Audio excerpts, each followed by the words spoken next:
با سلام به بینندگان عزیز تلویزیون پیام افغان و تمام عزیزانی که این برنامه رو به هر شکلی میبینن و یا میشنون. امروز شنبه 31 ژانویه 2026 و 11 بهمن 1404. امروز ابتدای گزارش مختصر از کمک‌های دریافتی و بعد وارد مطلب میشیم که بسیار اصلاح آنچه که اتفاق افتاده یه نقطه عطف، من به عنوان یه نقطه عطف ازش اسم میبرم. حالا راجبش صحبت میکنم برای اینکه سخن زیاده و امیدوارم که برسیم. عرض شود که بنابراین یک گزارش از کمک‌های دریا. رضا که شهرشو نگفتن با اینکه من ازشون خواستم $120. از فیرنهایم آلمان €100. از سنت آنا در کالیفرنیا در مجموع $1500. از اپتون در کالیفرنیا $25.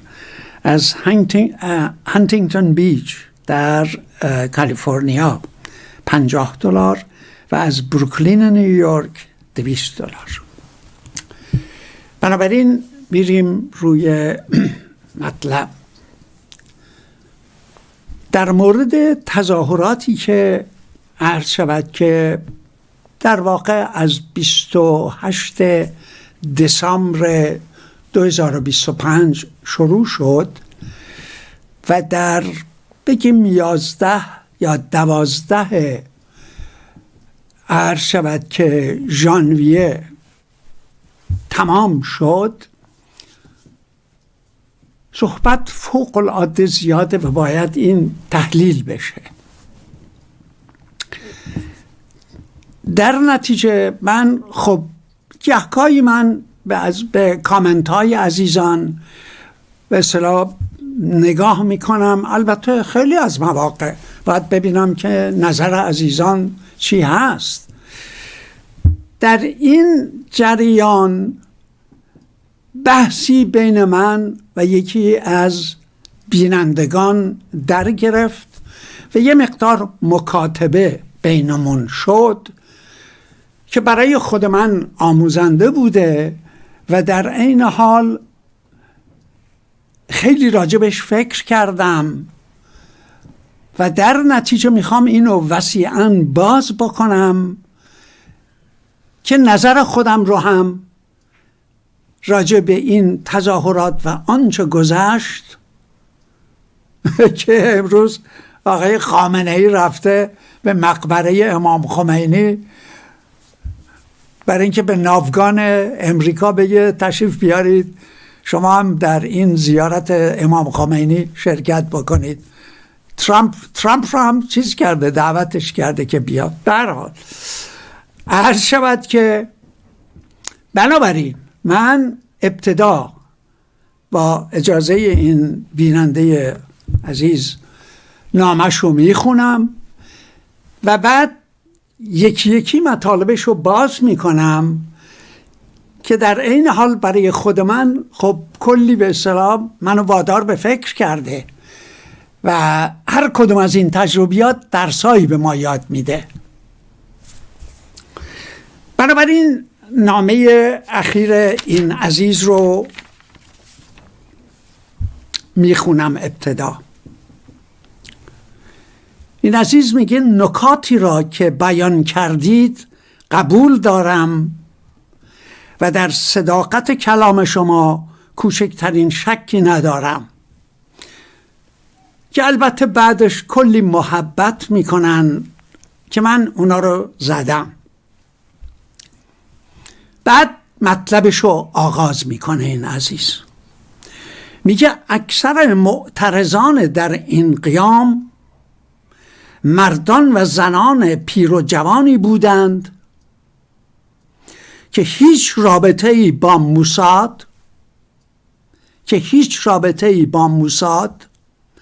و یا سایر نیروهای امنیتی خارج از کشور نداشتند.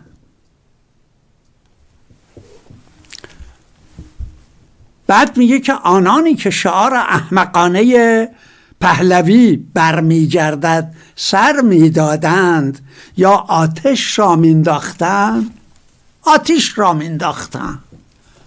یه چند تا از این زباله‌دان ها رو آتش زدند. هدایت شده و با نیرنگ از پیشتر شده وارد شدن، یعنی یه اقلیت کوچک طرفدارانه، ولی اکثریت مردان و زنانی بودند که هیچ رابطه‌ای با موساد نداشتند. تا مسیر این جنبش رو منحرف کرده و به مقاصد پلید اربابانشان سوق و جهت دهند. بعد ایشون مثال میزنه که از دوستان و آشنایان خود من در تهران 3 جوان بین 18 تا 33 سال با شلیک گلوله نیروهای سرکوب رژیم کشته شدند. اینان انسانهای شریف و آزادیخواهی بودند و من در سفر قبلی در 2018 من نمیدونستم که ایشون در خارج زندگی میکنن. به یکی از اینان و خواهرش انگلیسی یاد میدادم. زمانی که چهره معصوم این بیگناهان را میبینم دلم چرکین و ذهنم پر از افسوس میشود. بعد میگه از شما خواهش دارم که چند دقیقه ای بگذارید و این رویداد را بازنگری کنید. یعنی چه؟ یعنی حرفایی رو که در 2 جلسه قبل زدی راجع به این اعتراضات یه چند دقیقه فکر کن و پس بگیر و به حرف من گوش کن. بنابراین فوق العاده مهمه که به صحبت این عزیز من گوش فرا بدم و درس بگیرم. حالا یکی یکی من نکاتی رو که تو این نامه مطرح شده برای عزیزان باز میکنم، با آنکه برای ایشان تا حدودی باز کردم که میگن نکاتی را که بیان کردید قبول دارم و در صداقت کلام شما شکی ندارم. و بعد سایر تعریف ها و تمجید ها.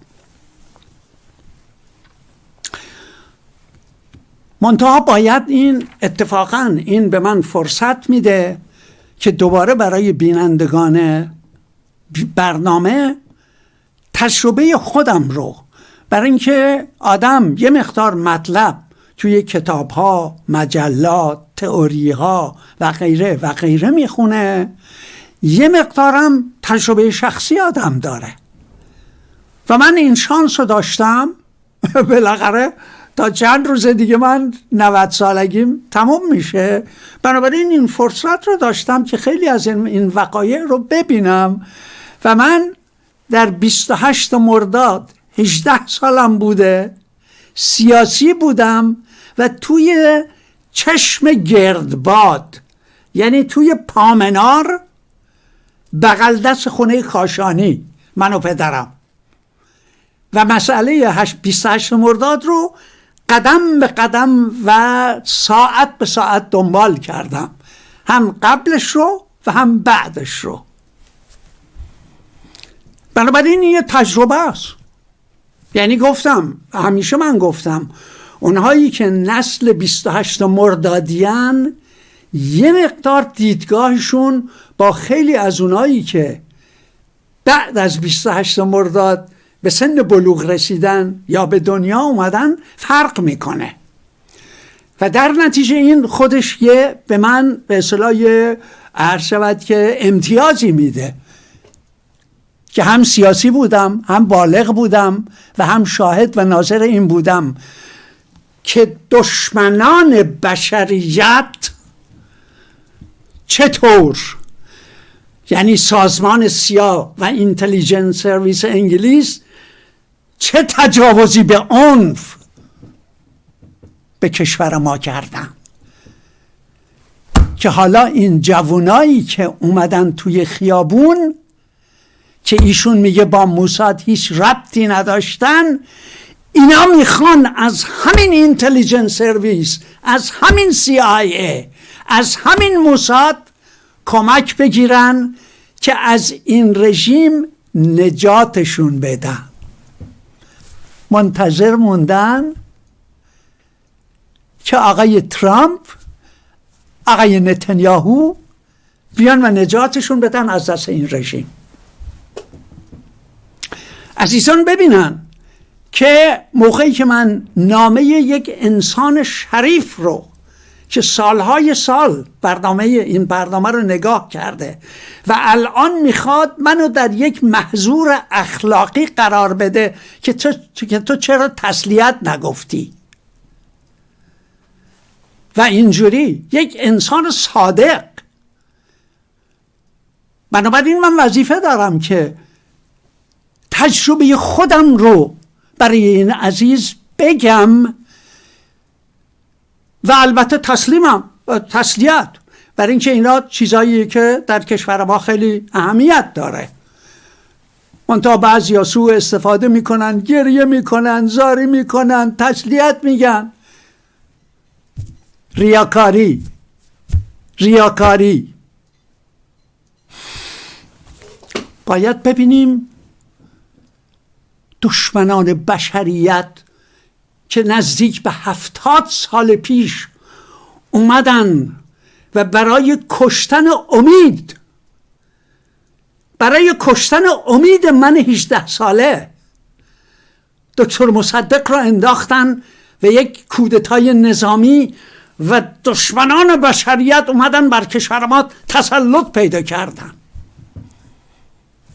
غارت کردن، سرکوب کردن، کشور رو به اجنبی فروختن، 50,000 مستشار نظامی آوردن در رأس تمام وزارتخونه ها، فساد، تباهی. حالا یک بخش از جوانای ما میخوان به دوران شکوفای محمد رضا شاه برسن، دوباره دست تکدی به طرف همونایی که کودتای 28 مرداد کردن، دلشون میخواد دوباره برگردن. یا بعضیاشون میگن بذار ایران تکه پاره بشه، من رو همون تکه پاره ها رو ترجیح میدم، رو همون تکه پاره ها زندگی بکنم تا این رژیم. بنابراین میخوام به عزیزان عرض بکنم، به دلیل اینکه سنی از من گذشته و شاهد و ناظر، حالا بقیه مشاهدات خودم رو برای عزیزان همینجوری چیز میکنم تا برسیم به این رژیم ضد انسانی که الان در 57 بر سر کار اومد. من که نمیتونستم به این عزیز تو اون نامنگاری هایی که کردیم تجربیات ملموس خودم رو با این رژیم ضد انسان و ضد ایرانی براش توضیح بدم. خیال میکنه که من این رژیم رو نمیشناسم. این هم در واقع به دلیل بازم شرایطی که من داشتم. حالا اون تنها سنم نیست، بلکه شاه منو زندان انداخت و من در بند 6 زندان اوین 1 سال در زندان اهواز گذروندم. بعد ساواک بنده رو فرستاد به زندان قصر و با اونایی که بعدن در 57 به قدرت رسیدن هم بند بودم، باشون زندگی کردم و میدونم که اینا چجوری به قدرت رسیدن. اینم یه شانس دیگه تاریخی برای من بوده.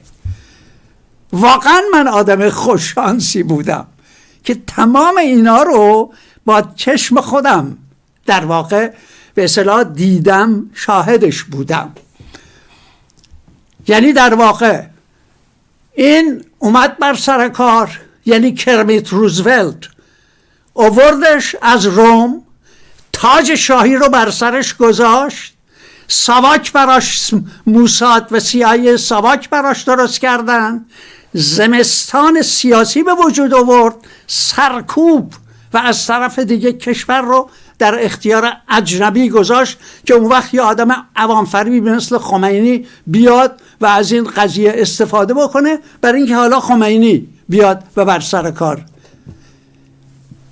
عزیزان اگه بخوان این تظاهرات رو ببینن و ببینن که این جوانایی که اومدن و گوشت دم توپ، این جوانایی که اومدن تو خیابون گوشت دم توپ دشمن شدن، قربانی دشمن شدن، اینا با موساد سرکار، یعنی اینا چه میدونن، ممکنه ندونن اصلا موساد چیه، ولی رادیوها و تلویزیونها چطور بهشون گفتن بیایید کمک در راه است. آقای ترامپ بهشون گفت کمک در راه است و اومدن فکر کردن میتونن رژیم رو بندازن. این جوونا آره باید به خانواده هاشون تسلیت گفت، ولی در این حال باید بدونن که به فراخوان موساد، حالا باز میکنم، به فراخوان و دعوت موساد و به دعوت ترامپ لبیک گفتند.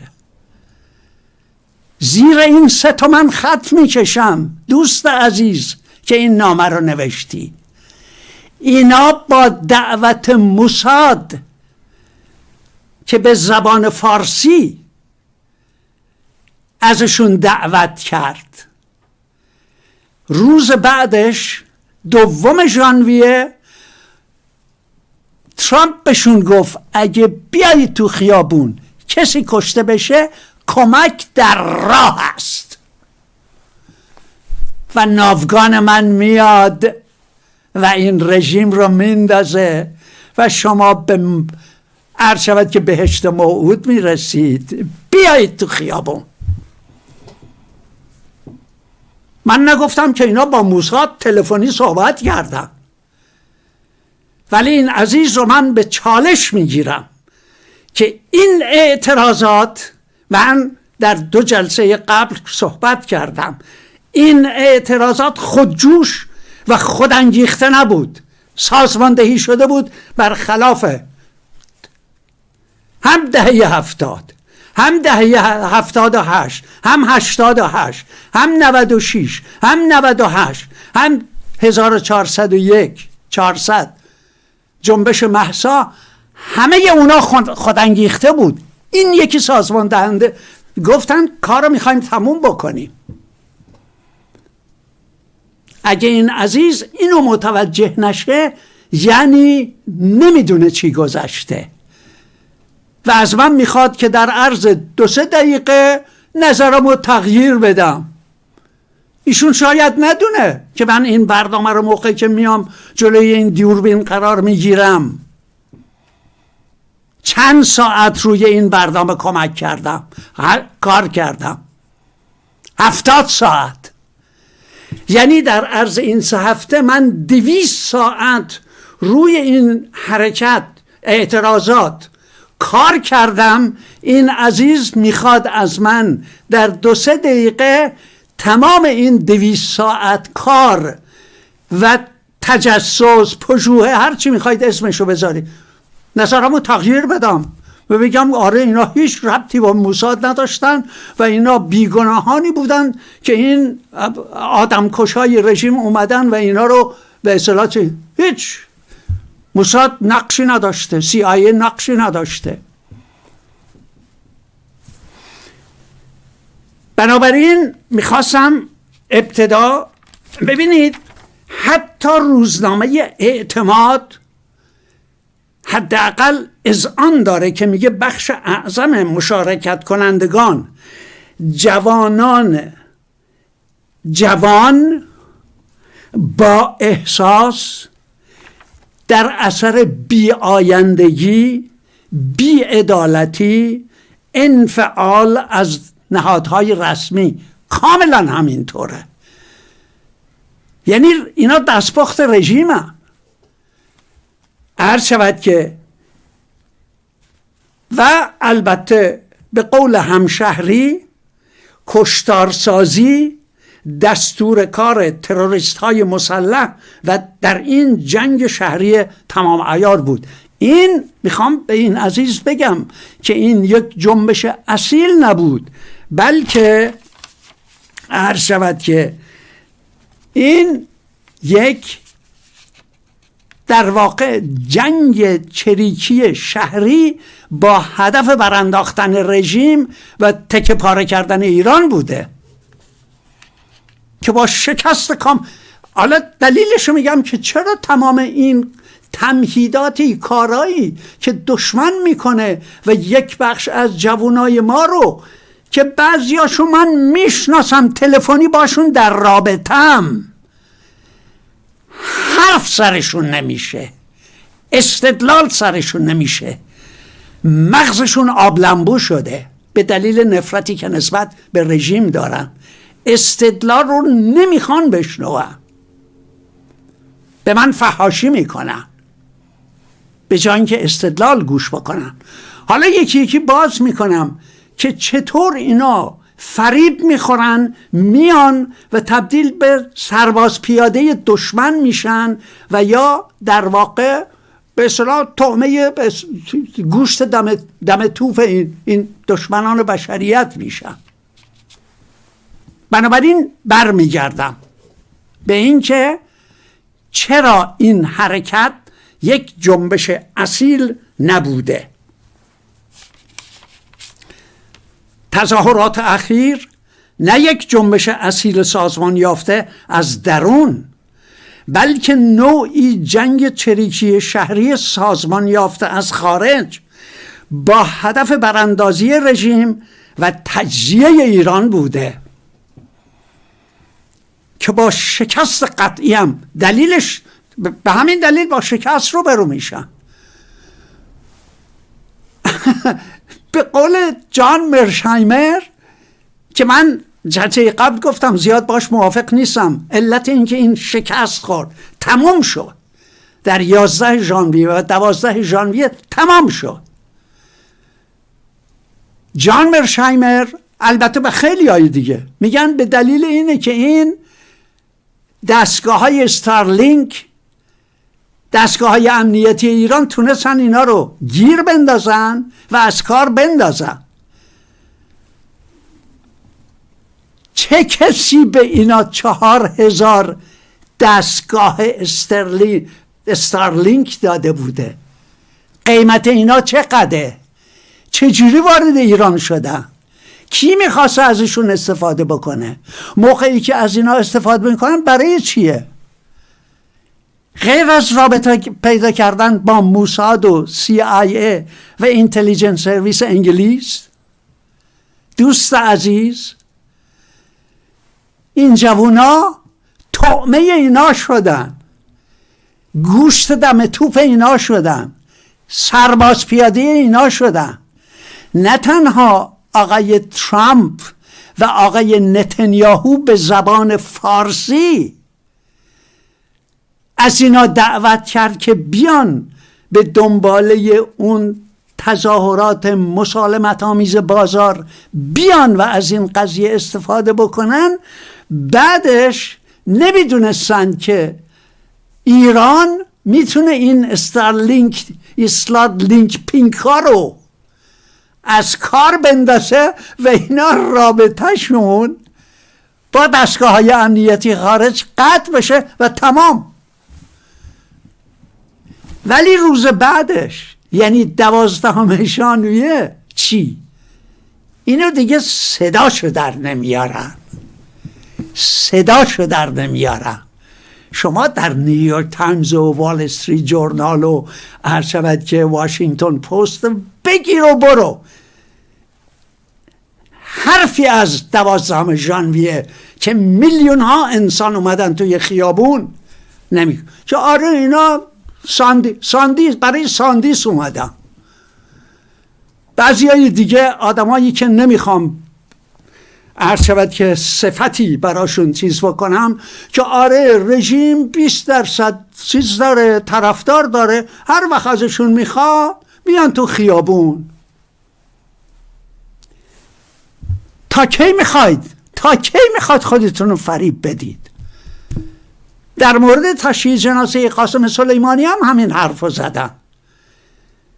10 میلیون 15 میلیون برای این تشییع جنازه اومدن که من گفتم تو اهواز عرب نشین که چندین پاسدار اونجا کشته شده، 1 میلیون انسان اومدن رو پل سفید. اصلا چشمای من داشت از حدقه بیرون می اومد. اینا سندیسخوارن؟ اینا همشون طرفدار رژیمن؟ خیر دوست عزیز، اینا مخالف تجزیه ایرانن. اینا چه اونایی که برای قاسم سلیمانی اومدن، چه اینایی که میلیونی اومدن این دفعه، چه اونایی که میلیونی بعد از 22 خرداد 7 ماه پیش اومدن که دشمنان بشریت میخواستن سر رژیم رو بزنن، ایران رو تکه پاره بکنن و فکر میکردن مردم میان به رژیم رو میندازن. اومدن رژیم رو انداختن. اینا میفهمی دوست عزیز؟ حالا چرا فقط این واقعیات رو نباید بیان کرد؟ باید از علم، باید از دیالکتیک. بعضیا فکر میکنن دیالکتیک و پیالکتیک و که روزنامه شرق این چیه؟ احمد غلامی هی اسم میبره برای اظهار فضل و اظهار دانش. خیر، باید در مواقع حساس تاریخی از علم استفاده کرد و از جابجایی تضادها. باید تضاد عمده را از غیر عمده تشخیص داد. منی که 1 عمر در برابر خمینی از درون زندان تمام فعالیت سیاسی که با کارگرای آبادان من کردم علیه خمینی بوده که بعد چه سرکوبی کردن که چطور رهبران کارگری رو با جر ثقیل به دار کشیدن. علیه خمینی بوده از ابتدا که این عزیز، من نمیدونم اون موقع به دنیا اومده بوده یا نه. و بعد از دست همین پاسدارا اگه 2 دقیقه دیرتر اومده بودم و از پشت آپارتمان در نرفته بودم، به سرنوشت بیژن چهرازی ها، مهدی علوی ها که 5 تا 6 هزار نفر از این انسان ها رو خمینی اعدام کرد که حالا ایران به روز امروز و دزدها رو آورد تو میدون، انسان ها رو کشت و دزدها رو آورد تو میدون. اینا رو من ندیدم، نمیشناسم این رژیم رو. بنابراین به این عزیز باز لازمه بهش بگم که چطور من موقعی که به زندان فرزند در زمان همین شاه که الان اینا که میگن جاوید شاه میخوان به بهشت برین محمد رضا شاه برسن و این جناب رو بیارنش. آدم اصلا گریهش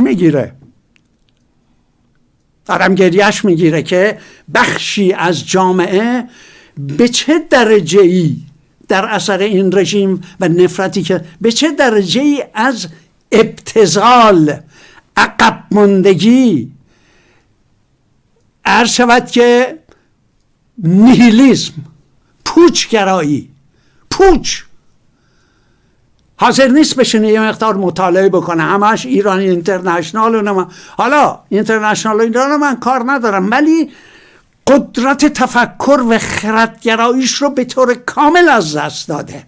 نمیشه باشون صحبت کرد. من با بعضی از اونهایی که دیگه نزدیکان منن، مگه میشه باشون صحبت کرد؟ کاملا مغزشون آبلنبو شده و نمیشه بهشون کمک کرد. بذارید بیان تو خیابون و طعمه بساتیز گوشت دم توپ میشن. بنابراین برای حالا همه این صحبت ها رو که میکنیم، آیا برای رسیدن به یه بنبست، یه برنامه از بنبست که کارشون اینا به خودکشی میکشه؟ ما باید راه حل پیدا بکنیم برای گذار از این رژیم که باید از آن گذار کرد، چرا که ثابت کرده که قابل علاج نیست. الان دیروز همایش بزرگی بوده، همایش بزرگ عدالت و معیشت. من توی تلگرام گذاشتم، امیدوارم که این عزیز بذاره ولی عزیزان برن به نگاه بکنن. اونهایی که راه علاج به این رژیم میخوان نشون بدن. بعد از تمام اینا این رژیم درسشو گرفته؟ ابدا.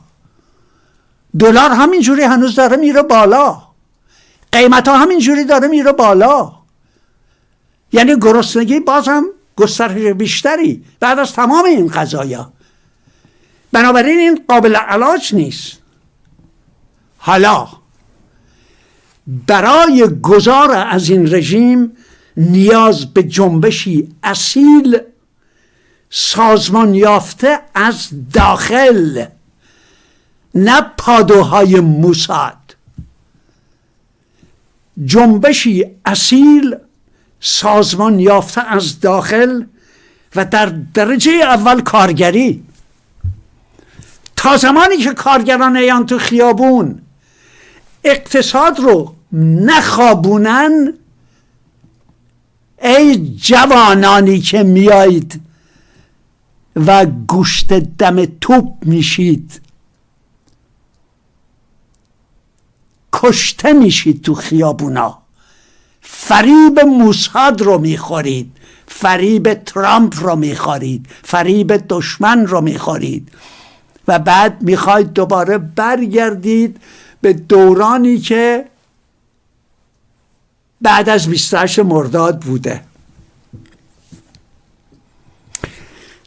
بنابراین من لازمه برای اینکه در واقع به این عزیز من ثابت بکنم، حالا ثابت بکنم، من نمیخوام، اصراری ندارم، ولی من نمیتونم که کار 200 ساعت خودم رو با 2-3 دقیقه تجدید نظر بکنم. عزیزان اگه میخوان به خاطر تسلیت نگفتن در محظور اخلاقی قرار بدن، اوکی، هیچ، من حرفی ندارم. ولی مسئله من نوعی نیست، آینده کشورمونه. حالا برید و هر چی میخواید به من فحاشی بکنید که چرا من تسلیت نگفتم. مسئله آینده کشورمونه. بنابراین من دوباره برمیگردم، چاره ای ندارم جز این که به این عزیز بگم که اینا همینجوری، این جوونا که میگه هیچ رابطه‌ای با موساد نداشتن، مگه من گفتم که موساد پول به اینا پرداخت کرده؟ ولی شک و تردیدی ندارم که این دعوتی که موساد کرده و این جریان اعتراضات اخیر سازمان یافته و دقیق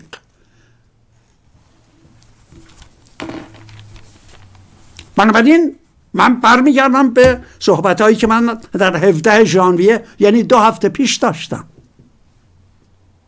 میخوام مهر تأیید و این ثابت شده، تاریخ ثابت کرد که به چه دلیل اینا شکست خوردن و شکستی که این دفعه خوردن اولا رژیم رو تقویت کرده.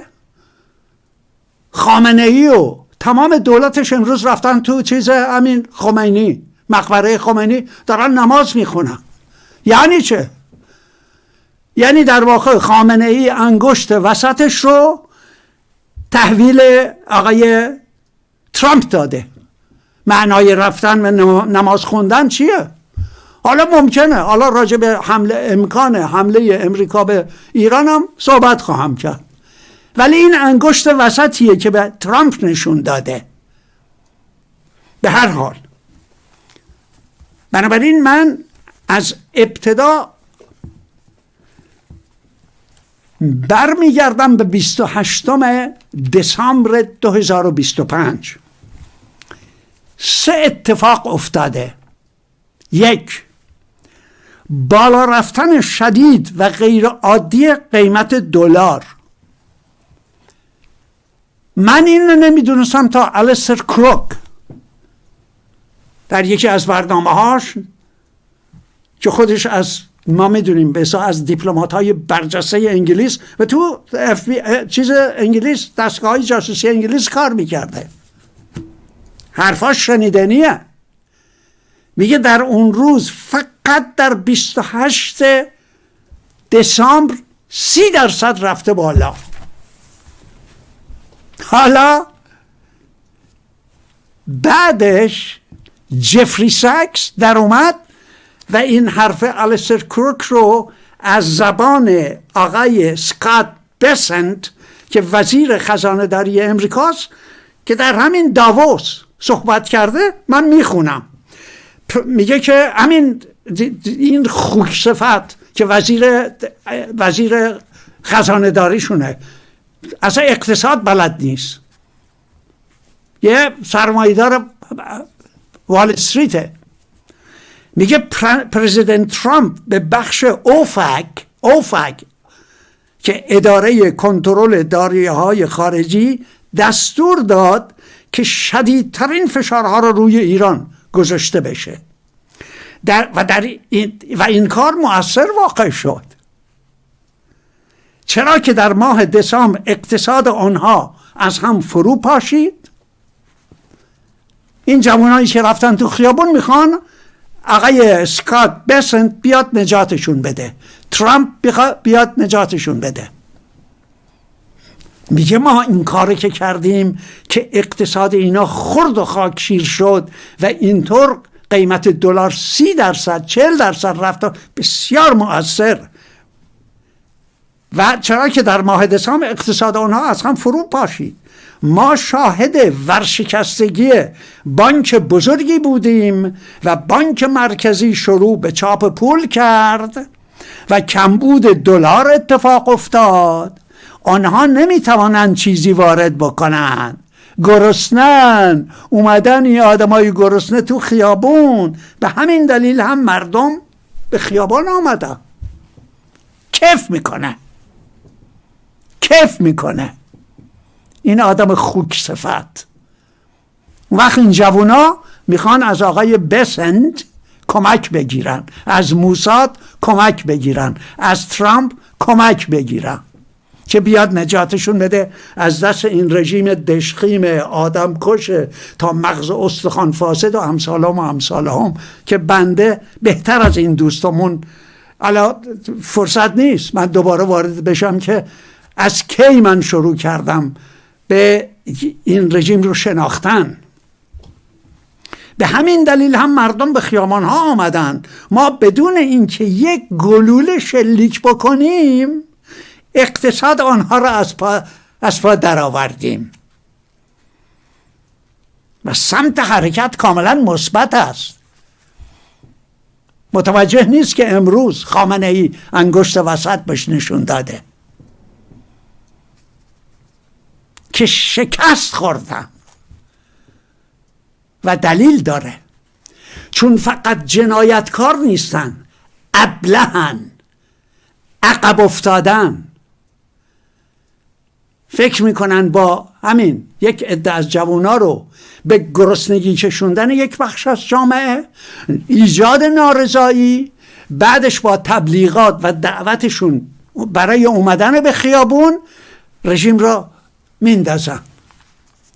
بعدش که اون وقت شکست میخورن میگن، این که میگن 3000 تا یعنی چی؟ 30,000 تا، 36,000 تا، 500,000 تا. هنوز شما به رادیو تلویزیون ها و روزنامه هاشون هنوز تظاهرات ادامه داره، هنوز تو خیابون ها ادامه داره. بنابراین 3 تا اتفاق میفته. 1، دلار یک باره 30% میره بالا و ریال 30% سقوط میکنه. 2، عبارت از اینه که عرض شود که این درست روزیه که آقای نتانیاهو قدم رنجه میکنن و وارد واشنگتن میشه و قبلش چه تبلیغات عظیمی شده بود که میره که بله ترامپ رو بگیره برای حمله به ایران. حالا عزیزان دقت بکنن به این بخش از این جوونا، تمام اینا قوت قلب میده که ما که نفرت داریم از این رژیم، این دیگه تمامه. تصمیم گرفته هم نتانیاهو هم ترامپ که بیان به کمک ما. حالا صحبت خواهم کرد که از کی رضا پهلوی وارد میدان میشه. هنوز وارد میدان نشده، از 6 ژانویه وارد میدان میشه. بعد از این که بله ترامپ رو برای حمله به ایران میگیره، برای اینکه به دست و پای هم در واقع نتانیاهو هم به ترامپ افتاده بود که این دفعه دیگه کار رو تموم بکنید، حمله نظامی باید بکنید. بلش رو گرفت که عرض شود که حالا صحبت خواهم کرد. هنوز ما توی 28 دسامبریم. مسئله سوم عبارت از اینه که اعتصاب در بازار شروع میشه. درست در همین روز 28 دسامبر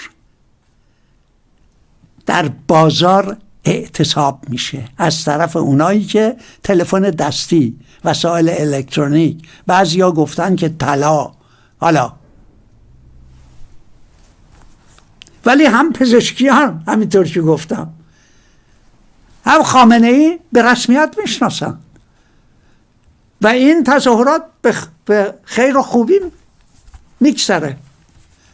حالا آیا رفتن خونه هاشون، رفتن سر کارشون، چه قولهایی بهشون، ولی به رسمیت شناخته شد و هیچ خشونتی، آدمکشی، تیراندازی و غیره و غیره ای نبود.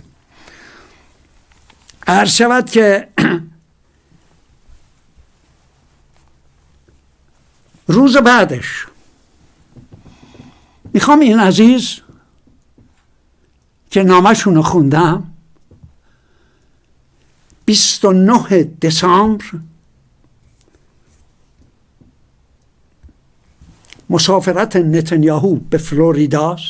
از واشنگتن تشریف میبره به فلوریدا برای اینکه بله رو بگیره. در همین روز در حساب توییتری موساد، دوست عزیز، در حساب توییتری موساد به زبان فارسی از ایرانیان خواسته می شود به اعتصاب کنندگان بازار پیوسته دست به تظاهرات زنند و اعتصاب بازار را گسترش دهند و علیه رژیم در خیابانها بیایند و اعلام می کند که اسرائیل با آنهاست. از این عزیز میخوام بپرسم چه کسی دعوت کرد که باید یه در 88 در 78. البته اونا به اصطلاح هر کدومش یه دلایلی داشت ولی فراخوان میدادن. آیا مثلا محمد جواد ظریف فراخوان داده بود؟ آقای حسن فریدون یا احمد فرزند زیدآبادی؟ اگه اینا فراخوان داده بودن هیچ اشکالی نداشت که مردم بیان تو خیابون. موساد فراخوان داد. دوست عزیز، این جوانه همینجوری سر خودی اومدن، ولی فقط موساد نیست. این 29 دسامبر، 2 ژانویه ترامپ اعلام می کند اگر دولت ایران تظاهر کنندگان را بکشد به کمک آنها خواهم آمد. این چه پیامی به این جوونا میده؟ که کار تمومه، بیاید تو خیابون، کار تمومه، من میام و کار رژیم رو تموم میکنم، بیاید تو خیابون.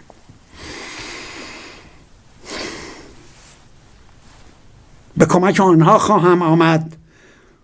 و او در ملاقات با نتانیاهو به او قول داد که اگر نتانیاهو به ایران حمله کند از او پشتیبانی خواهد کرد و از آن پس دولت اسرائیل با تمام قوا از تظاهر کنندگان حمایت کرد و اعلام کرد.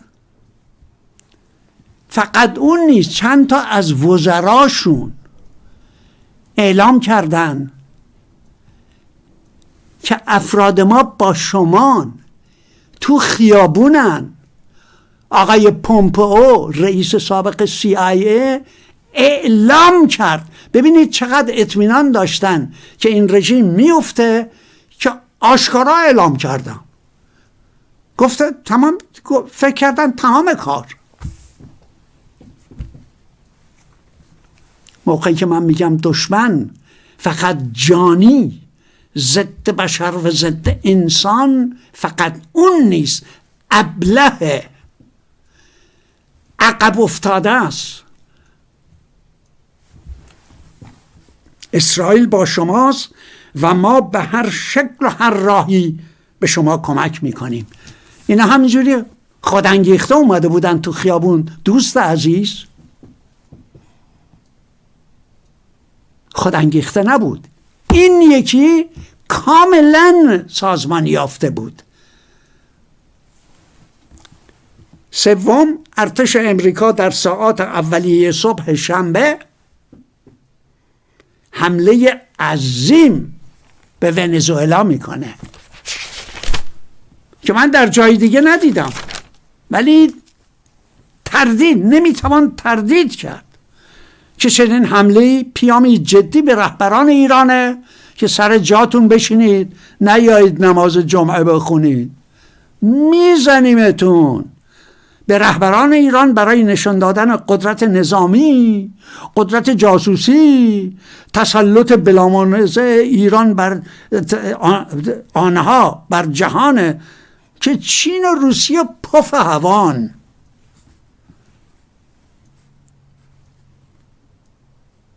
که قوت قلب بده برای تضعیف روحیه رژیم و برای تقویت این جوانان عزیزی که لبیک گفتند به دعوت آقای نتانیاهو و موساد. داستان اینه دوست عزیز. شما میخوای منو در محظور اخلاقی قرار بدی که حرفم و این حرفا رو پس بگیرم؟ اینا واقعیات روی زمینه، چطور من میتونم پس بگیرم؟ به هر حال عرض شود که و در نتیجه شد آنچه شد. یعنی در واقع اومدن توی خیابون به دعوت همین دشمنان بشریت و جانشون رو از دست دادن و شکی وجود نداره که من باید به خانواده هاشون تسلیت باید گفت، علیرغم تمام این چیزایی که میگم. بالاخره اینا انسانن، بالاخره خانواده دارن، بالاخره این خانواده ها عزیزانشون از دست دادن. ولی همین خانواده ها من به بعضی از افراد خود خانواده های بسیار بسیار نزدیک خودم بهشون میگم چه بچه هایی رو تربیت کردید؟ چه بچه هایی رو تربیت کردید؟ چرا 28 مرداد براشون توضیح نمیدید؟ چرا دنیا رو بهشون توضیح نمیدید که این سیستم ضد انسان و ضد بشر فقط ایران و مردم ایران رو از پا در نمیاره؟ مردم امریکا رو ببین چه کار کرده. اون وقت موقعی که من از امریکا، اینا فکر میکنن که امریکا که میگم یعنی مردم امریکا. آمار رو نگاه بکنید، 75% از مردم امریکا از این سیستم نفرت دارن و علیهش هستن. توی این امریکا به پدران این بچه های نسل جدید بهشون میگم اینا رو براشون بگید که مغزشون اینطور آبلنبو شده، نمیشه باشون صحبت کرد، که اینطور با مردم فلسطین دشمنی میکنن. دشمنی با مردم فلسطین دشمنی با انسانیت و شرافت انسانه.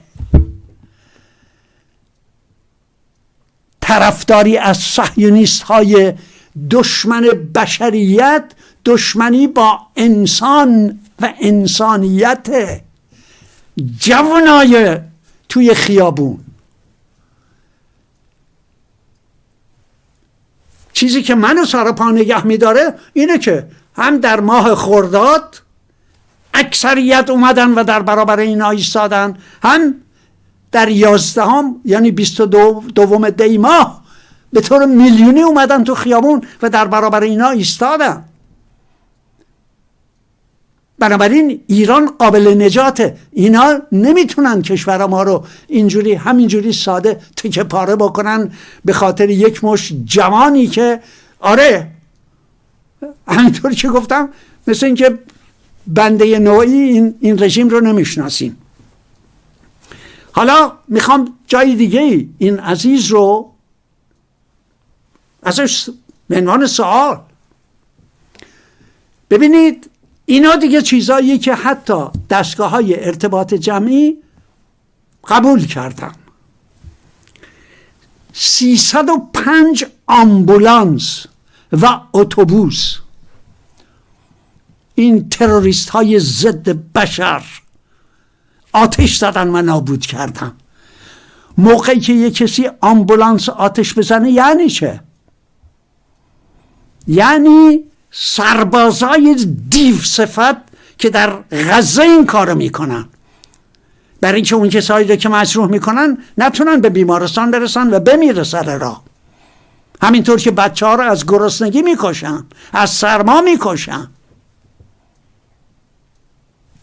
از همون تمهیدات توی خیابان‌های تهران این تروریست های ضد بشر استفاده کردن، آمبولانس آتش زدن.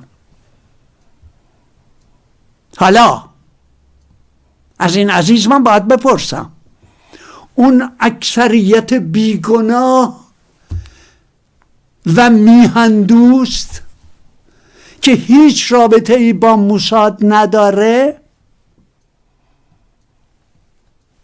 آیا همدست اینا بوده؟ و اگر همدستشون نبوده، تو که اکثریتی و یه اقلیت دارن این کارو میکنن، نمیتونی جلوشونو بگیری؟ چرا جلوشونو نگرفت؟ خیر، هم شرکت داشته هم همدست اینا بوده. همین جوانان بیگناه که قلب این دوست عزیز ما رو جریحه دار کرده.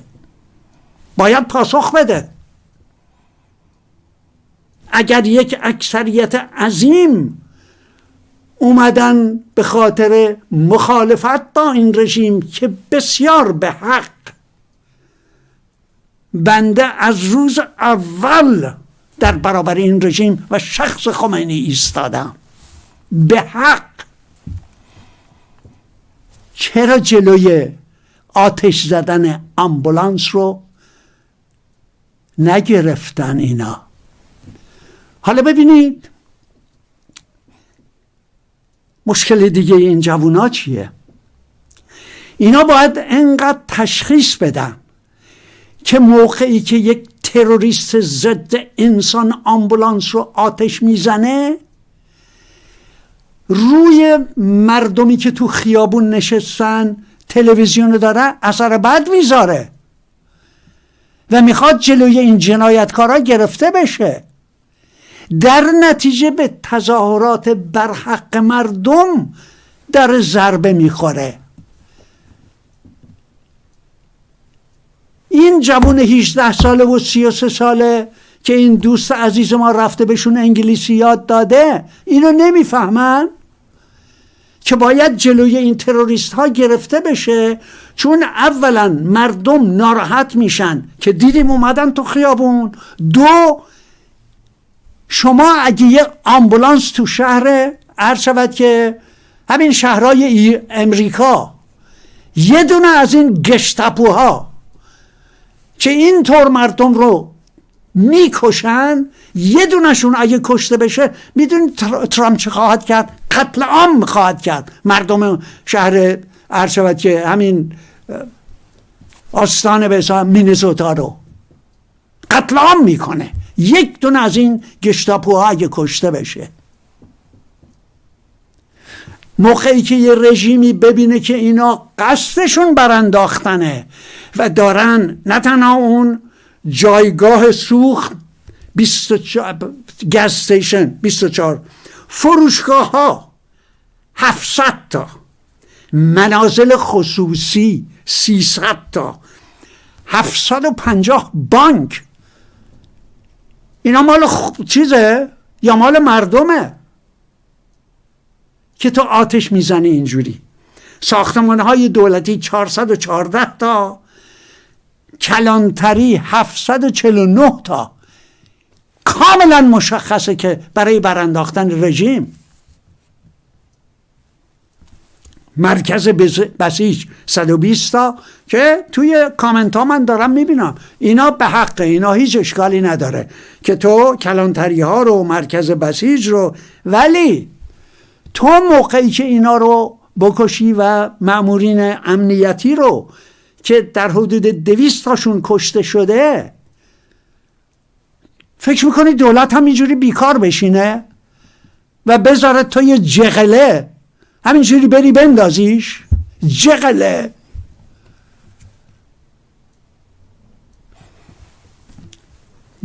تا مدرسه اینا از بین بردن. کسی که شرف داره میره مدرسه رو چیز میکنه، کلیسای ارامنه رو از بین میبره.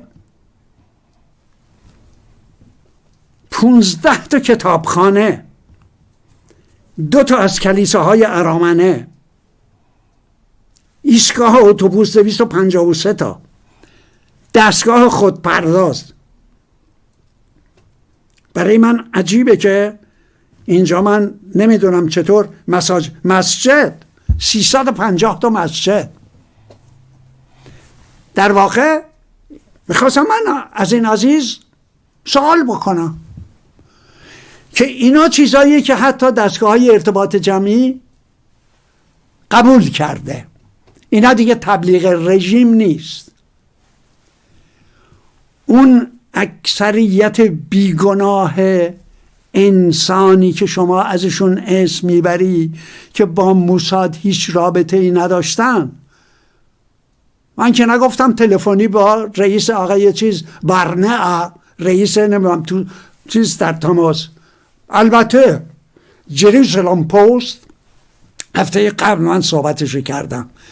کاملا اینایی که تو سطح خیابون تهران و شهرستان بودن با جروسالم پست در رابطه بودن.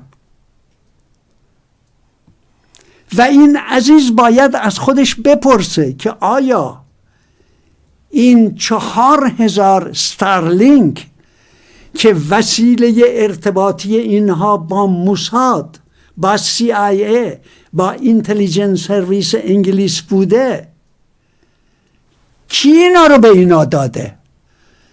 این انسانهای شریف، دوستان این عزیز،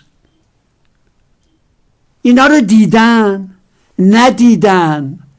از این اقلیت جنایتکار که اینا رو وارد ایران کردن پرسیدن که اینا چی هن؟ میخواهید چی کار بکنید؟ یا اینکه نه، این اکثریت همینجوری قدم زدن تو خیابونا و مرگ بر خامنه ای به جا، مرگ بر فلان به جا. جلوی این جنایتکارا رو زیر سوال بردن؟ نبردن؟ یا اینکه گذاشتن به کارشون ادامه بدن؟ بنابراین میخواستم این رو برای این، حالا همه اینا رو من برای چی مطرح میکنم؟ علتش اینه که این رژیم قابل اصلاح نیست.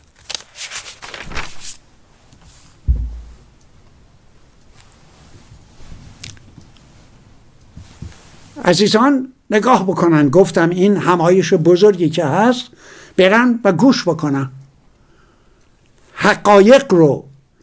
اقتصاددونا و انسانهای شریف ایرانی، اونایی که دل میسوزونن، اومدن حداقل 10 نفرشون و جمعیت قابل توجهی هم در واقع اونجا هستن و به حرفاشون گوش میکنن، دردها رو کاملا باز میکنن که کی باعث و بانی بالا رفتن فرزن قیمت دلاره. از دکتر صبحانی یک انسان شریف اونجا قشنگ توضیح میده. دکتر فرشاد مومنی، خود دکتر راخفر که در واقع گرداننده جلسه است، به حرفای اینا عزیزان گوش بکنن. بیت ولایت گوش میکنه به این حرفا، کاری میکنه برای این حرفا. الان 30 ساله یا بیشتر از زمان هاشمی رفسنجانی وطن فروش ضد ایرانی که این به اصطلاح احکام پیاده شده و بعد اصل 44 رو خود همین خامنه ای برداشته و در نتیجه راه داده، به اصطلاح چیز کرده که دزدها وارد میدان بشن و دست به غارت بزنن. پس این بیت ولایت، آقای قالیباف به حرف این شرکت کنندگان چیز میکنه، یا محسن رضایی یا شمخانی. اگه میخواستن گوش بکنن در عرض این 30 سال گوش کرده بودن. پس این هم قوه مقننه، قوه مجریه، آقای پزشکیان و این آقای همتی که آورده رئیس بانک مرکزیش کرده و وزیر اقتصادش یه جعلق مال مکتب شیکاگوه، اینا به حرف این انسانهایی که اومدن تو خیابون گوش میکنن؟ گوش نمیکنن. بعد از تمام اینا که اتفاق افتاده، چه در خرداد ماه حمله جنایتکارانه قبلی اسرائیل و امریکا و چه این دفعه، هنوز همینجوری دلار داره میره بالا. تو گویی آب از آب تکون نخورده. بنابراین این رژیم قابل اصلاح نیست. حالا این به چه نتیجه ما رو میرسونه؟ این عزیز یا اینهایی که اومدن تو خیابون ممکنه من نوعی فکر کنن که ما فکر میکنیم بالاخره این رژیم سر عقل میاد، اصلاح میشه، یه کاری میکنه. کسی که این برنامه رو دنبال کرده میدونه که بنده اینجوری فکر نمی کنم که این حالا چی کار باید کرد. بنابراین یه مقدار میخوام وارد تاریخ خود این رژیم از زمان روی کار اومدن خمینی که من همیشه میگم این ماهی از سر گندیده است. ریشه فساد در شخص خمینی که من همیشه به عنوان یک آدمخوار قرون وسطایی ازش اسم بردم. ببینید اینهایی که تو این جلسه نشستن اگه این حرف منو بشناسن به شدت به اصطلاح با من چیز میکنن. هیچ کدومشون با این حرف من چیز نیستن. خمینی امامشونه، خامنه ای هم امام 14مشونه. با همه اینا انسانهای شریف، پاک، انسان و واقع بین.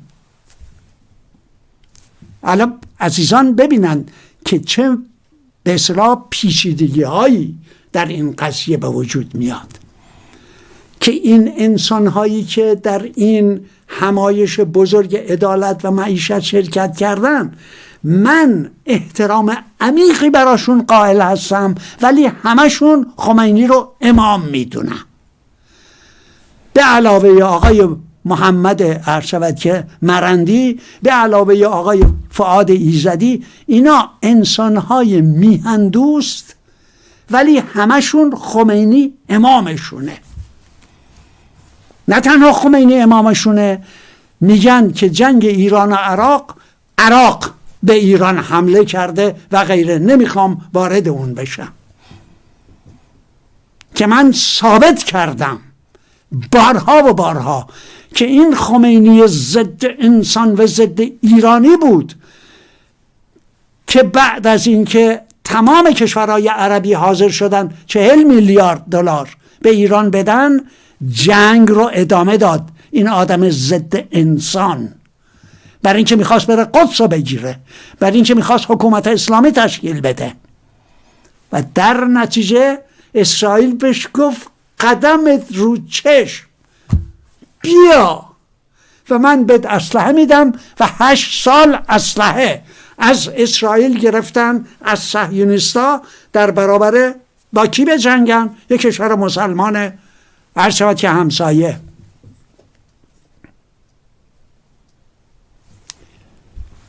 عزیزان اگر کتاب تریتا پارسی رو بخونن که به نظر من، حالا من با همه صحبتاش که چیز ندارم، الان شما در چند ماه اخیر امروز امریکا حمله میکنه، نه جان شما پس فردا، الان امروز حمله نکرد ولی پس فردا حمله میکنه. همینطور تریتا پارسی. ولی کتاب Treacherous Alliance یا اتحاد خائنانه بین ایران، اسرائیل و امریکا کتاب خوندنیه، باید خوندش. که چطور در همون ابتدا خمینی پسر کاشانی ضد انسان CIA رو، پسر کاشانی رو، احمد کاشانی رو میفرسته برای اینکه هم اسلحه بگیره از اسرائیل، برای اینکه بجنگه علیه عراق، و همین که میخواد رابطه با ایران برقرار بکنه. که ما میدونیم دنبالش چی شد. همین مهدی کروبی عزیزان کتابای گری سیک، کتاب به اصطلاح عرض که اکتبر سرپرایز، اصلا این کتابا رو باید بخونن، بازی شیطانی رو باید بخونن. من اینا رو معرفی کردم اینجا که ببینن این خمینی چه جانوری بوده و چرا CIA و موساد و تمام این کشورهای متمدن اروپایی پشتش بودن و ازش یه پیغمبر ساختن. دلیل داره. گفتم بخشش تجربه خود منه، برای اینکه من بگیم 1350 51 52 من اون وقت تو دانشگاه جنگی شاپور درس میدادم و امریکا از شاه خواسته بود که به عراق حمله بکنه و لشکر ایران اومده بود در مرز عراق. کلی از ایرانی‌ها فرار کردن اومدن و ما ازشون پذیرایی میکردیم به قول معروف به عنوان پناهندگان و امثالام. ولی شاه حمله نکرد و رفت قرارداد الجزیره رو با صدام حسین بست. توی این کتاب تریتا پارسی میگه که موقعی که شاه این فرمان صهیونیست ها رو، این فرمان دشمنان بشریت رو بهش عمل نکرد، کارش تمام شد.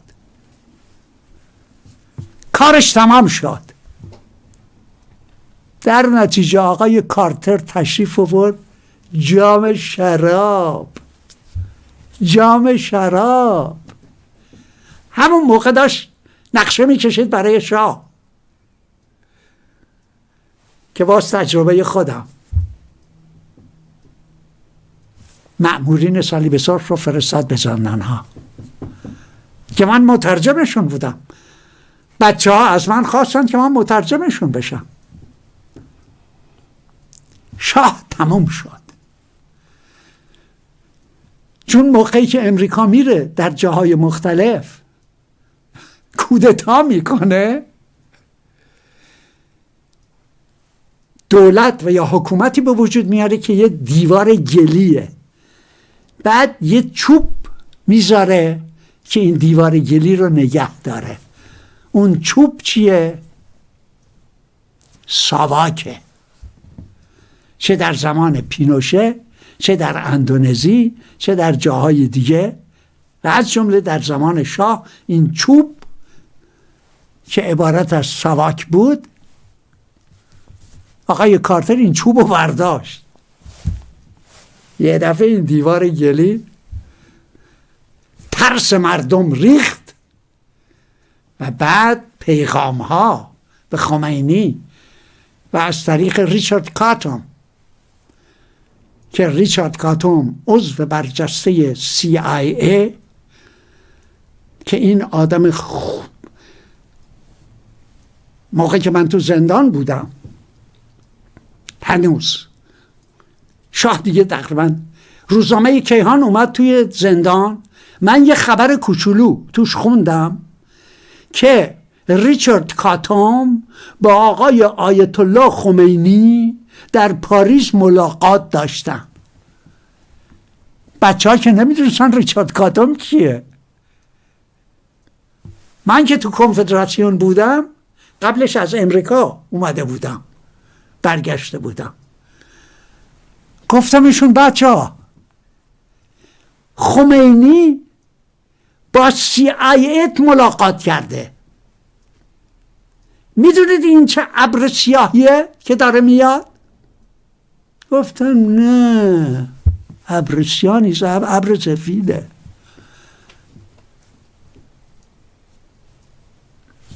همه این تاریخ رو باید ما یاد بگیریم. حالا دوباره برمیگردم، عذر میخوام که یه مقدار من به اصطلاح برای اینکه همینجوری مثل میاد توی ذهنم، اینا رو من باید برای عزیزان بگم. تریتا پارسی تو این کتابش میگه که در حداقل 20 یا 30 سال اولیه جمهوری اسلامی کاملا ایران با بسا همدست چیز بود، همدست امریکا بود که خود من بارها و بارها گفتم.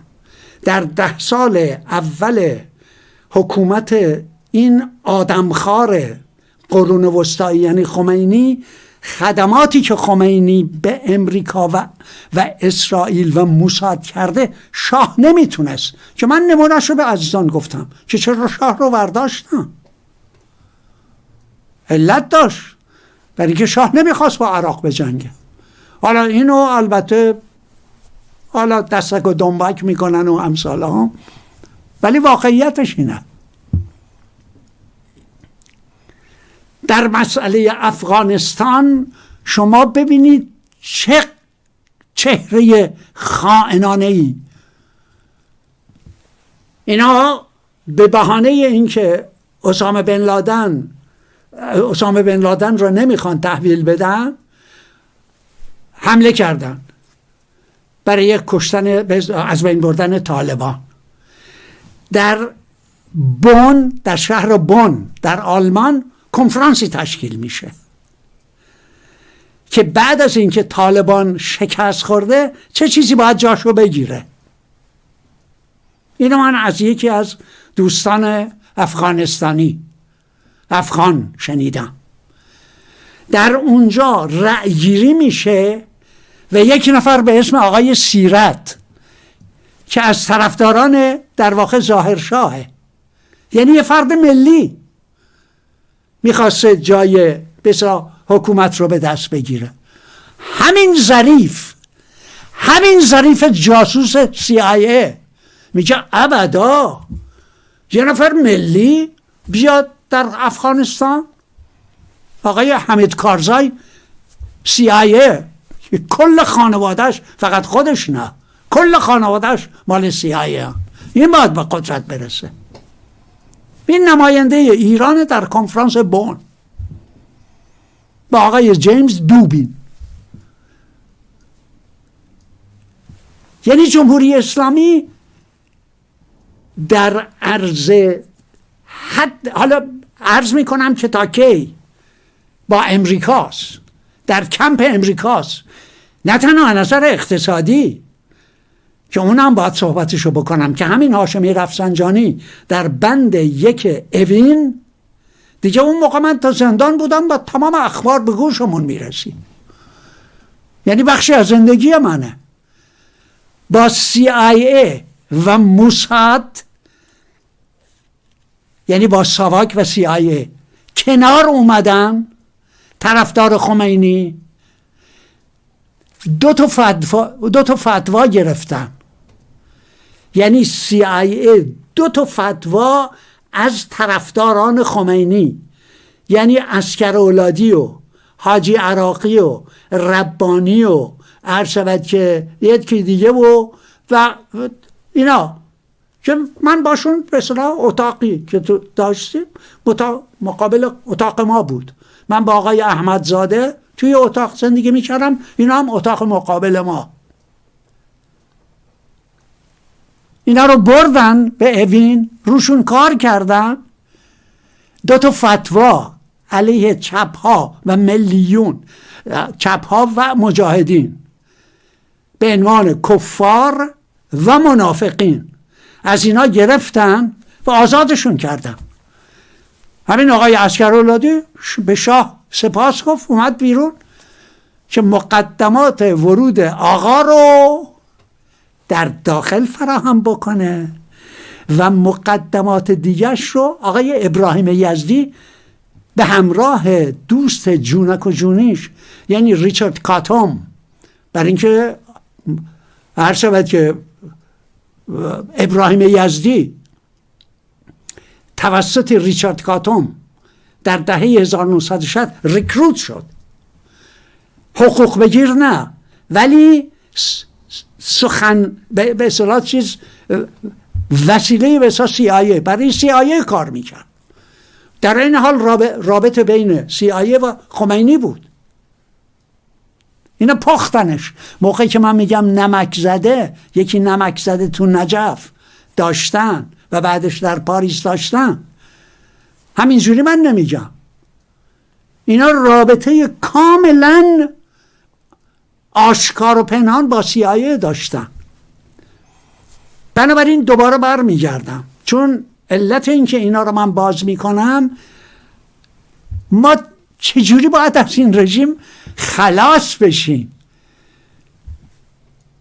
اینا راهش نیست دوست عزیز، که اینا لبیک بگن به چیزه. احتیاج به کار سیاسی داره. همین جوری نیست که بیایی تو خیابون و بعد میگه کمک در راه است، کمک در راه است. این آقای تاکو، اسم جدید ترامپ، تاکو. ترامپ always chickens out. مثل یه جوجه عقب میکشه، کوتاه میاد، دروغ میگه. به امید این میای تو خیابون که رژیمو بندازید؟ سخت در اشتباهید. حالا من چون وقت داره میگذره باید به یه جایی برسونم که ببینیم چه باید کرد. همه اینا رو من گفتم برای رود درازی، اظهار فضل، امثال هم نیست. چه کار باید کرد؟ برنامه من که برنامه بنبست نیست، یا آدم روانی یا آدم دیپرست. ما باید سر پامون وایسیم، با امید راه حل پیدا بکنیم. بنابراین رژیم از ابتدا کی پشت خمینی بوده، کی پشت هاشمی رفسنجانی بوده که قوانین بانک جهانی و صندوق بین المللی، این آدم ضد انسان، و که بعدش هم 2 تا جوجه داشت، 2 تا نوچه، یکی روحانی یکی خاتمی، که اینا اصلاح طلبها و جبهه چیز رو درست کرد. همشون دشمن مردم ایران، دشمن ایران. حالا عزیزان دقت بکنن که این روابط بعدن هیئت مکفارلین، بعد اینا با CIA و موساد، همین مهدی کروبی. عزیزان کتاب 15 چیز اکتبر سرفرازشو بخونن که چطور رفتن برای اینکه از اسلحه بگیرن، گروگانها رو آزاد نکردن تا زمانی که ریگان به قدرت برسه، یعنی جمهوری خواه، یعنی خمینی و اعوان انصارش با جمهوری خواهان، نه با حزب دموکرات. حالا بنابراین همکاری اینها حتی در 2003 امریکا که میخواد به عراق حمله بکنه و عراق رو نابود بکنه، چراغ سبز همین ظریف رو داره. ظریف وارد مذاکره باشه. در 2004 خاتمی متوجه میشه که در واشنگتن گفته میشه که بعضیا میگن عراق چیه؟ بغداد چیه؟ مردان واقعی میرن به تهران.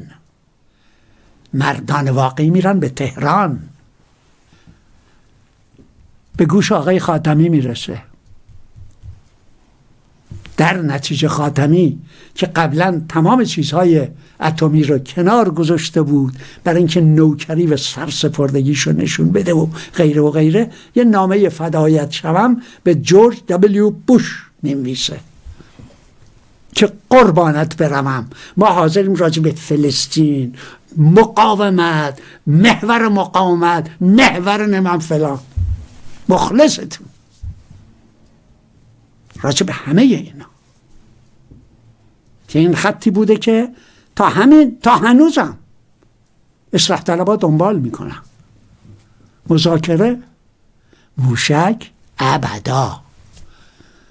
موقع موشک پرانی نیست، موقع مذاکره است. تسلیم کامل. جورج دبلیو بوش نامه خاتمی رو میندازه تو، حالا یا تو توالت و یا تو سطل آشغال،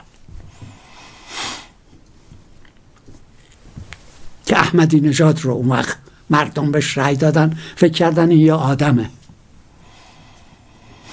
بنابراین میخواستم به اینجا برسم. چون نکته فوق العاده مهمه که جمهوری اسلامی بخشی از همین سروری امریکا بر منطقه خاورمیانه بوده. ما فکر نکنیم. پس از کی این رابطه تغییر پیدا میکنه و حالا اینطور در برابر هم ایستادن؟ ملت ایران باید راجع به این قضیه فکر کنه. موقعی که جابجایی های تضاد رو داریم صحبت میکنیم باید ببینیم کی تضادها جابجا شدن. 1996 آقای نتانیاهو به قدرت میرسه. عزیزان باید این آدم رو دنبال بکنن که موقعی که 2002 به واشنگتن میاد عکساش هست. واشنگتن رو قانع میکنه که عراق بسیار کار جالبی کردید که عراق رو میخواید از پا در بیارید، ولی عراق جوجه است. تهرانه که باید از پا در بیارید. از 1996 که سند کلین بریک یعنی گسست قطعی نوشته میشه توسط ریچارد پرل و داگلاس فید، هدف رو میذارن روی 7 کشور که متن این سند عبارت از اینه که فقط مردم فلسطین رو ما نباید از بین ببریم، قلع و قم بکنیم، پاکسازی قومی بکنیم، عرشبتی و کشتار بکنیم. دولت هایی که طرفدار خلق فلسطینن باید از پا در بیان، که نمیخوام واردش بشم، که اولیش عراق بود، بعدش ما میدونیم سودان و سومالی و لیبی و بعد هم ترتیب چیز را دادن. در لبنان 2006 موفق نشدن زیاد، ولی بعدش ما میدونیم چی شد و بعدش هم بشار اسد رو مونده ایران.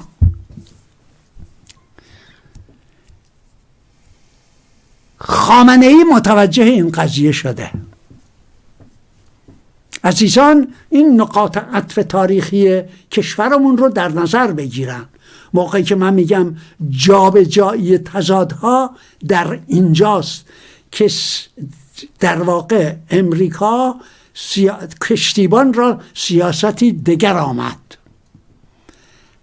این همه خمینی، جواد ظریف، خاتمی، امین حسن فریدون، این آدم حالا همه این خدمات رو کردن، ولی امریکا دستبردارش نیست.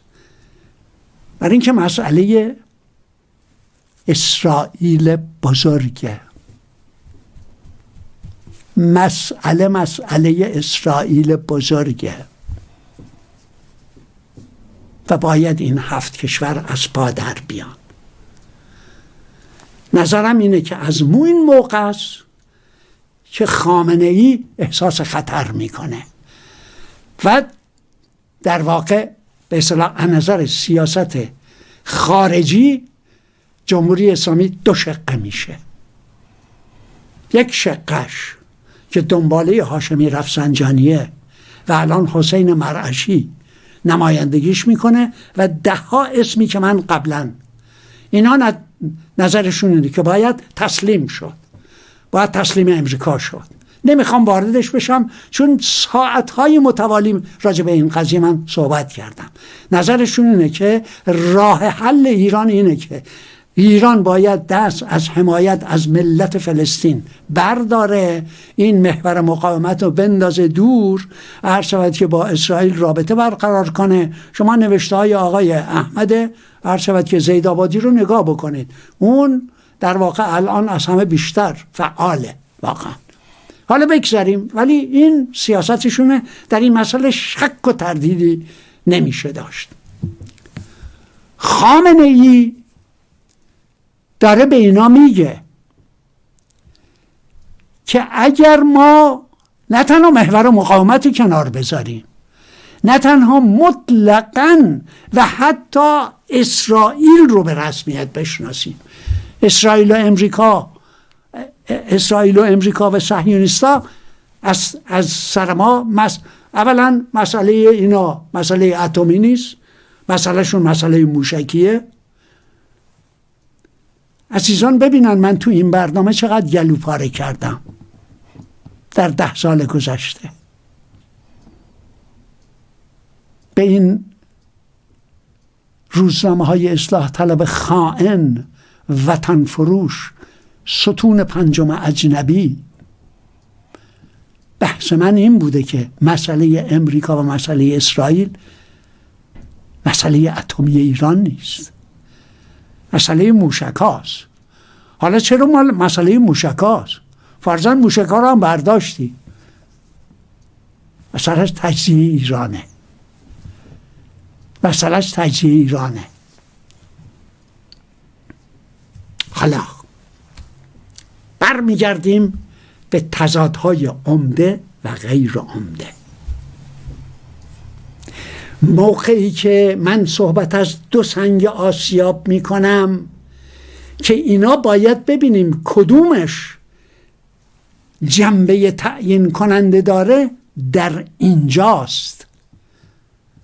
من نظرم اینه که اگه بخوایم ما بحثی با هم داشته باشیم، اگه بخوایم بگیم ایرانی هستیم، این ایران باید سر جاش بمونه. اونایی که از من انتقاد میکنن ممکنه این گناه کبیره باشه. من نظرم اینه که این گربه باید سر جاش بمونه که ما بتونیم اصلا مخالفت بکنیم با این رژیم، بندازیمش، بیایم تو خیابون فحش بدیم، بگیم مرگ بر خامنه ای، امسال سال رو عرض شود که خون است، عرض شود که سید علی سرنگون است.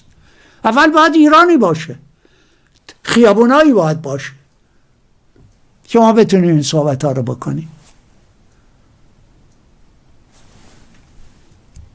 دشمن در صدد تجزیه ایرانه، بنابراین این تبدیل به تضاد عمده میشه.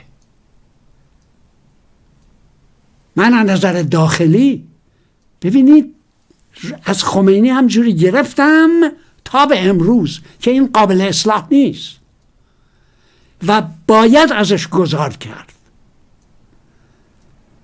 که حالا اگه فرصت شد به اصطلاح که راه گذار چیه. ولی الان هستی کشورمون، ببینید آنچه که منو خوشحال میکنه عبارت از اینه که هم در ماه خرداد، هم در ماه دیماه، هم در دیماه مردم ایران اینو تشخیص دادن و میلیونی اومدن تو خیابون. اینا طرفدار سیاست‌های داخلی، طرفدار سیاست‌های اقتصادی خامنه‌ای هستن، طرفدار حجاب اجباری هستن، طرفدار خوردن و نوشیدن. خیر، اینا اومدن تو تضاد عمده رو مثل بنده روشنفکر، نمیتونم دیالکتیک و بیالکتیک، نه نمیتونن چیه، خیلی هاشون البته میدونن، ولی در عمل نشون دادن که تضاد عمده رو تشخیص دادن.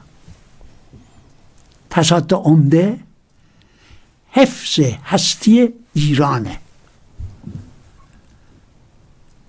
به همین دلیل اومدن تو خیابون و اینایی رو که میخواستن ایران رو از هم متلاشی بکنن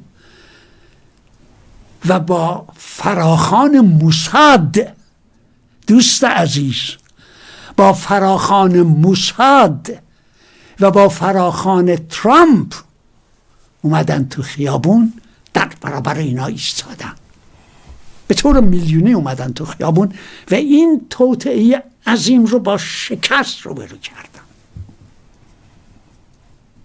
اینه که منو سر پا نگه میداره که اکثریت مردم ایران مثل بعضی از این،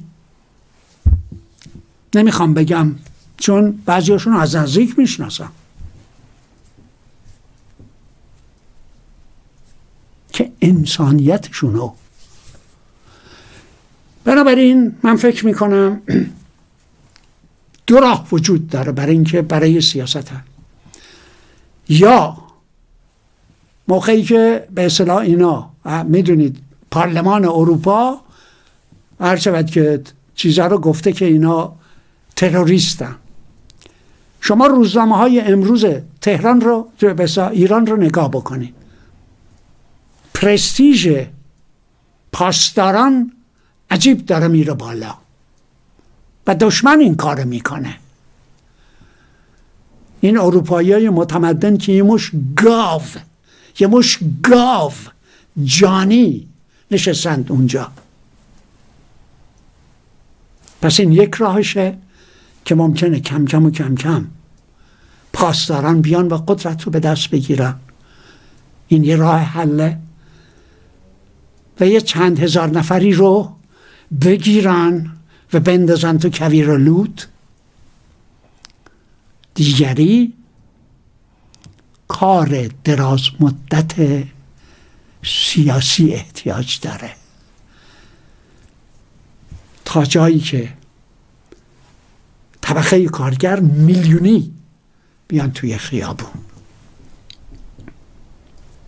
و این رژیم رو عوضش بکنن و یه رژیم انسانی وطن دوست واقعا ایرانی بر سر.